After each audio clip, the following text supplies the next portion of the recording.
அன்பு நேயர்கள் அனைவருக்கும் அன்பார்ந்த வணக்கங்கள். நான் உங்கள் வாழ்க வளமுடன் ஜோதிடர் ஸ்ரீ குரு சுந்தர வடிவேல். இப்போ பார்த்தீங்கன்னா குரோதி வருடத்தின் 2024 மார்கழி மாத பலாபலன்கள் எப்படி இருக்குது, ஒவ்வொரு ராசிக்கும் எப்படி இருக்கும், என்ன செய்யலாம், என்ன செய்யக்கூடாது, என்ன விதமான வழிபாடுகள் உகந்ததாக இருக்கும், நட்சத்திர பலன்கள்லாம் எப்படி இருக்குது அப்படிங்கிறதை பற்றி ஒரு விரிவான தெளிவான பலன்களை பார்க்க போகிறோம். பொது பலனா நம்ம பார்க்க போகிறோம். அந்த வகையில் இப்போ மார்கழி மாதம் அப்படிங்கிறது பார்த்தீங்கன்னாக்க காலச்சக்கரத்தின் 9ஆம் இடத்துல சூரிய பகவான் சஞ்சரிக்கிற காலம்தான் மார்கழி மாதத்தின் தொடக்க நாளாகவே ஆரம்பிக்குது. அந்த வகையில் பார்க்கையில் மார்கழி மாதத்துக்குன்னே நிறைய சிறப்புகள் உண்டு. மார்கழி அப்படின்னாலே பார்த்தீங்கன்னா தெய்வீக மாதம், புனித மாதம், கோவில் சார்ந்த விஷயங்கள், ஆலயம் சார்ந்த விஷயங்களை, இறை வழிபாட்டு சார்ந்த விஷயங்களை கடைபிடிக்கக்கூடிய ஒரு மாதமாக இந்த மாதம் நமக்கு தொன்று தொட்டு வந்துகிட்டு இருக்கு. அந்த வகையில் இப்போ மார்கழி மாதத்தில் வேறென்ன விசேஷ தினங்கள் இருக்குது அப்படிங்கிறதை பற்றி பார்க்கலாம். இப்போ மார்கழி 8ஆம் தேதி பார்த்தீங்கன்னா தேய்பிறை அஷ்டமி வருது. தேய்பிறை அஷ்டமி அப்படிங்கிறது பார்த்தீங்கன்னா நம்மளுடைய கஷ்டங்கள் தீர்றது அப்படிங்கிற ஒரு விஷயம். அதாவது கடன் பிரச்சனை, நோய் பிரச்சனை, இப்படிப்பட்ட பிரச்சனைகளுக்கு காலபைரவர் வழிபாடு செய்கிறது அப்படிங்கிறது அந்த நாள் உகந்த நாளாக இருக்குது. அடுத்து இரண்டாவதாக பார்த்தோம்னாக்க மார்கழி 15ஆம் தேதி பார்த்தீங்கன்னா அமாவாசை திதி வருது. இந்த அமாவாசை திதி அப்படிங்கிறது முன்னோர் வழிபாடு, பித்திருக்கள் வழிபாடு, சாபம் நீக்கிறது. அது மட்டும் இல்லாமல் பார்த்தீங்கன்னா வீட்டில் உள்ள முதியோர்கள், அதாவது பேர குழந்தைகளுக்கு அவங்களோட தாத்தா பாட்டி இவங்களாம் ஆசீர்வாதம் செய்கிறது அப்படிங்கிற ஒரு விஷயம்லாம் இன்றைய நாளில் செய்கிறது அப்படிங்கிறது ரொம்ப நல்லது. அடுத்த விசேஷ தினம் அப்படின்னு எடுத்துக்கிட்டோம்னா மார்கழி 27ஆம் தேதி தான் அடுத்த விசேஷ தினம் வருது. சனி பிரதோஷம் பார்த்தீங்கன்னா மகாலய பிரதோஷம் சொல்லக்கூடிய பிரதோஷ தின நாள் வருது. சிவ ஆலய வழிபாடுக்கு மிகவும் உகந்த நாளாக இருக்குது. அடுத்து மார்கழி 29 அப்படிங்கிறது பார்த்தீங்கன்னாக்க உங்களுக்கு பௌர்ணமி திதி வருது. இது பார்த்தீங்கன்னா அண்ணாமலையாரை வழிபடக்கூடிய, அண்ணாமலையாரின் முழு அருளை பெறக்கூடிய மிகவும் உகந்த ரொம்ப நல்ல நாளாக இருக்குது. இன்றைய தினம் கிரிவலம் சென்று முழு ஆசீர்வாதத்தை பெறக்கூடிய ஒரு அற்புதமான நன்னாளாக இந்நாள் இருக்குது.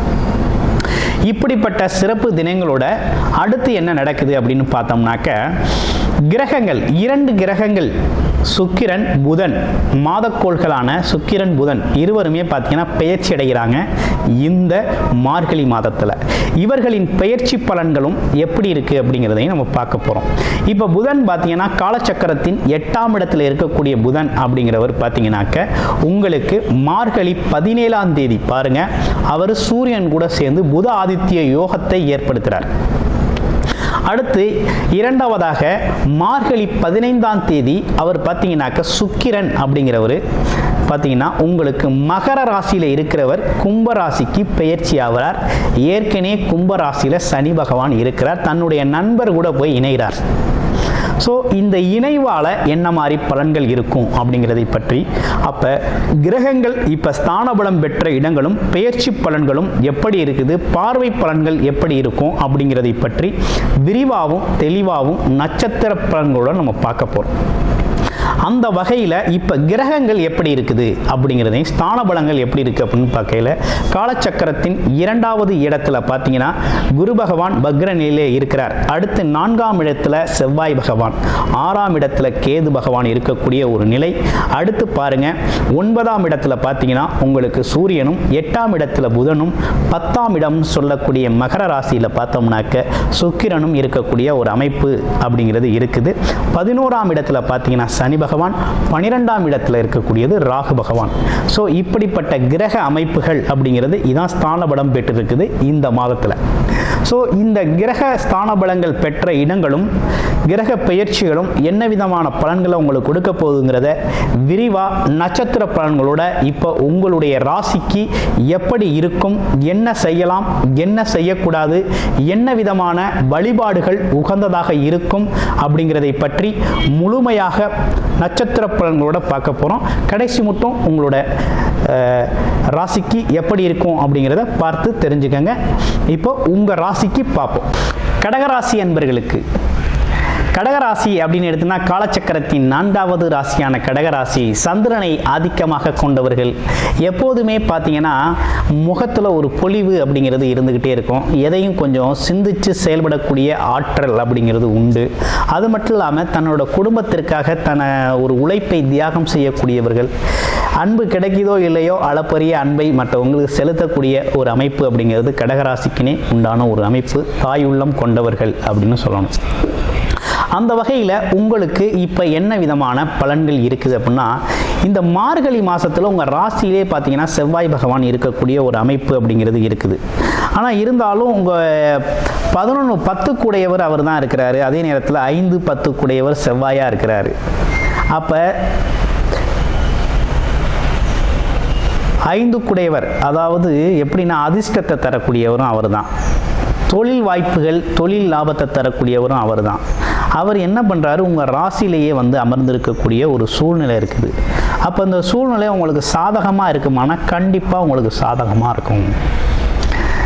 எப்படின்னா குலதெய்வம் சம்பந்தப்பட்ட விஷயங்கள், குழந்தைகள் சம்பந்தப்பட்ட விஷயங்கள், குழந்தைகளோட கல்வி சம்பந்தப்பட்ட விஷயங்கள், ஆழ்மன எண்ணங்கள், உங்களுடைய ஆழ்மன எண்ணங்கள், அது மட்டும் இல்லைங்க தொழில் சார்ந்த முன்னேற்றம் குறித்த எண்ணங்கள், தொழில் சார்ந்த அடுத்த நிலைக்கு கொண்டு போகணுங்கிற எண்ணங்கள், இப்படிப்பட்ட விஷயங்கள்லாம் உங்களுக்கு பார்த்தீங்கன்னா உங்களுக்கு சாதகமாக அமையக்கூடிய ஒரு நல்ல சூழ்நிலை ஏற்பட்டிருக்கு. அப்போ கடகராசி அன்பர்களை பொறுத்த வகையில் ஒன்றும் பெரிய தொழில் குடும்பம் சம்மந்தப்பட்ட அதிர்ஷ்டம் யோகம் சம்மந்தப்பட்ட விஷயங்கள்லாம் நல்லா செயல்படக்கூடிய காலமாக தான் இது இருக்குது. ஆனால் இருந்தாலும் முயற்சிகளில் ஒரு தடை ஏற்படுது. ஏன்னா கேது பகவான் அங்கே இருந்து சின்னதாக தடையை கொடுக்குறாரு. அப்போ ராகு கேதுன்னு சொல்லக்கூடியவங்க ஏன்னா 3-9 அமர்ந்திருக்கிறதுனால கொஞ்சம் பாக்கியஸ்தானம்னு சொல்லக்கூடிய அப்பாவோட உடல்நிலை, பூர்வீகத்தில் இருக்கக்கூடிய அப்பா வகை உறவுகள் சம்மந்தப்பட்ட விஷயத்தில் கொஞ்சம் கவனமாக இருக்கணும் அப்படிங்கிற மாதிரி இருக்குது. அடுத்து புதனை பாருங்களேன், உங்கள் ராசிக்கு 3 கூடையவர், அவரே உங்கள் ராசிக்கு 12 கூடையவராக இருக்கிறார். அப்போ 3-12 கூடையவர் என்ன பண்ணுறாரு அப்படின்னு பார்க்கையில் 6ஆம் இடத்துல போய் சூரியனோட சேர்றாரு. அப்போ வேலை இல்லாதவங்களுக்கெல்லாம் கண்டிப்பாக வெளியில், வெளியூரில், வெளி இடத்துல, வெளி மாநிலத்தில், வெளிநாட்டில் வேலை கிடைக்கக்கூடிய ஒரு அமைப்பு, அதற்காக முயற்சி செய்கிறவங்களாம் வேலை கிடைக்கக்கூடிய ஒரு அமைப்பு அப்படிங்கிறது ஏற்படுது. மாணவர்கள் இளைஞர்களுக்கெல்லாம் பார்த்தீங்கன்னா இந்த அரசு சம்பந்தப்பட்ட உதவிகள் கிடைக்கக்கூடிய ஒரு அமைப்பு அப்படிங்கிறது ஏற்படுது. அடுத்து சுக்கிரன் லாபாதிபதி, 4 கூடையவர் 11 கூடையவர், லாபாதிபதி, லாபத்தை தரக்கூடியவர், அதே நேரத்தில் வண்டி வாகன சுகத்தை தரக்கூடியவர். அவர் என்ன பண்ணுறாருன்னா 8ஆம் இடத்துல இருக்கக்கூடிய சனி பகவானோட சேர்ந்து இணைகிறார். அப்போ என்னென்னா வண்டி வாகன பயணங்கள் சம்பந்தப்பட்டு வாங்கணும் கொடுக்கணும் அப்படின்னா இந்த காலகட்டத்தை பழைய வண்டியாக இருந்தால் கொடுத்துட்டு ஒரு புது வண்டியை வாங்கிக்கிறது. அதே நேரத்தில் நீண்ட தூர பயணங்கள் எதுவும் போகணும் அப்படின்னா இந்த காலகட்டத்தில் அது கொஞ்சம் யோசித்து உங்களுடைய சுய ஜாதகம் நல்லா இருக்குது அப்படின்னா தாராளமாக நீங்கள் போகலாம் அப்படிங்கிற மாதிரி அமைப்பு இருக்குது. ஆனால் இருந்தாலும் பார்த்தீங்கன்னா இந்த லாபாதிபதி 8ஆம் இடத்துல இருக்கக்கூடிய சனியோட அஷ்டமாதிபதி கூட சேரையில் ஒரு திடீர் அதிர்ஷ்டத்தை கொடுப்பார். எதிர்பாராத வகையில் ஒரு பெரிய அதிர்ஷ்டத்தை கொடுப்பார். பணம் சார்ந்த அதிர்ஷ்டம், பணம், பொருள், வீடு, இடம், பணம் சார்ந்த அதிர்ஷ்டத்தை கொடுக்கக்கூடிய ஒரு அமைப்பு அப்படிங்கிறது, திடீர் அதிர்ஷ்டம் அப்படிங்கிறது கண்டிப்பாக உண்டு. அப்போ இந்த காலகட்டங்கிறது பார்த்திங்கன்னா கடகராசிக்கு ரொம்ப நல்லா தான் இருக்குது. அதுலேயும் உங்கள் ராசியில் இருக்கக்கூடிய நட்சத்திரங்களுக்கு என்னென்ன பலன்னு பார்க்கையில் புனர்பூச நட்சத்திரம் சூழ்நிலைக்கேற்ப தன்னை மாற்றிக்கொள்ளும் தன்மை கொண்டவராகவும், கௌரவம், அந்தஸ்து, மரியாதை அப்படின்னு சொல்லி அதிக எதிர்பார்ப்பு உடையவராகவும் இருக்கக்கூடியவர். இவருக்கு என்ன மாதிரி பலன் இருக்கும் அப்படின்னு பார்க்கல 11ஆம் இடத்துல வக்ரவம் பெற்று இருக்கிறதுனால இவரோட ஆசைகள் எண்ணங்கள் சார்ந்த விஷயங்களில் கொஞ்சம் தடை தாமதம் இருந்தாலும் தாமதமானாலும் நிறைவேறும் அமைப்பு அப்படிங்கிறது இந்த மாதம் கூடி வருது. இவ்வளோ நாளாக இல்லைனாலும் இனிமேல் நிறைவேறும். பூச நட்சத்திரம் தர்க்கவாதம் பண்ணக்கூடியவர், அதே நேரத்தில் வேலை, உழைப்பு, வருமானத்தில் முன்னேறணும்னு துடிக்கக்கூடியவர், கடவுள் பக்தி உடையவராகவும் இருக்கிறார். அதே நேரத்தில் வார்த்தை ஜாலம் முக்கியவர், பகைவரையும் தன் வார்த்தையால் வெல்லக்கூடிய ஆற்றல் உடையவர்.